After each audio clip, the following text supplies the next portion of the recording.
Yeah, we getting professional up in here. Look at the lighting. What's going on? What's going on? Sun's still down. It's coming up though. But man, like I said, I woke up 3 o'clock in the morning today. Oh, spilling everything. My alarm went off, turned it off, and then I was getting myself up. Every time I hear that alarm in the morning, I just start praying.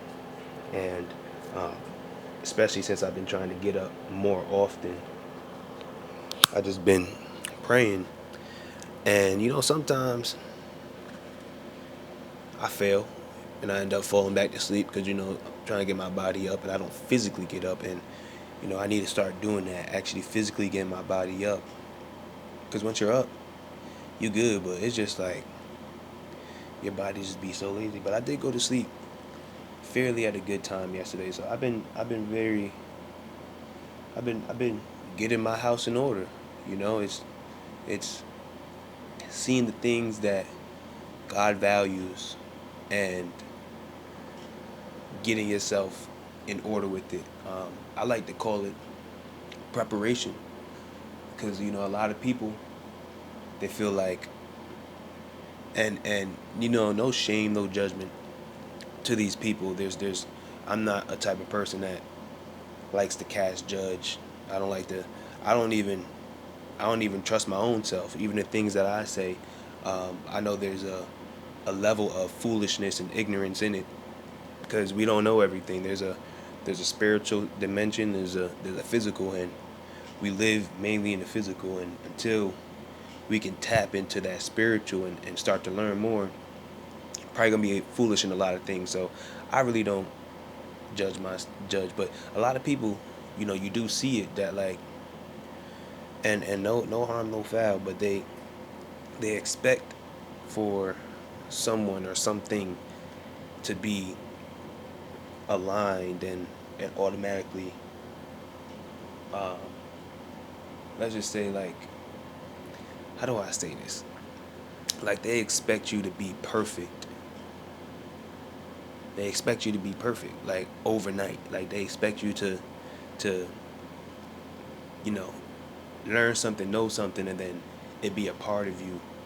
And I've just been dealing with the word preparation. I feel like God has been showing me preparation. Um, I'm in the I'm in the book of Genesis.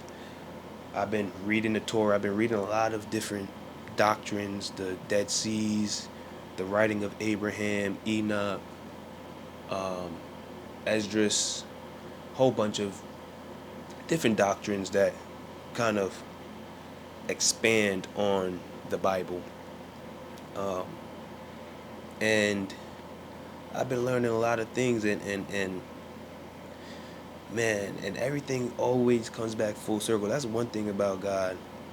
You may not understand it now, you may not understand it when you're going through it, but God's always going to bring it back full circle, and you going to connect the dots, and you're going to be like, wow. And guess what? It's for his glory, because then you start to realize, like, man, I can trust in him. I can have my faith in him because he's showing me these things. And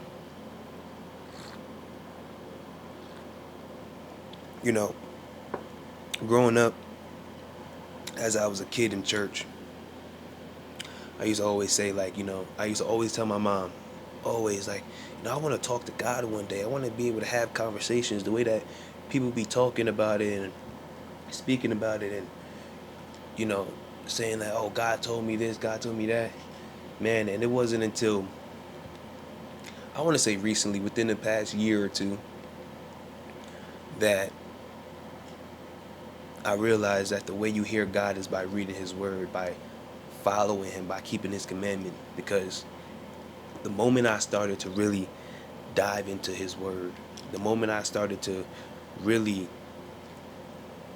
get my house in order, meaning your house is the temple, your temple, you being the church, getting yourself in order, I began to realize that the things that I go through in life, God warns us about. He tells us about in the Bible. And when you're going through those things, you hear it's like you hear that voice. You hear Him telling you, calling you, guiding you, giving you provision. And you know, it's funny because once you actually take that step into doing it, you realize that you always had that voice. You realize that you always had that that God. You always had God in your corner, telling you what you should do and what you shouldn't do, your morals. And especially me, since I grew up in church, and man, I loved my church growing up. It was a short period. We didn't really, because the church broke apart and everything. But you know, it's such an amazing thing. And I'm reading the story of Abram, and I encourage you guys to read it. Read it in the Bible. Um, I encourage you to read Jasher 12, chapter 12. That also goes a little bit more into Abram.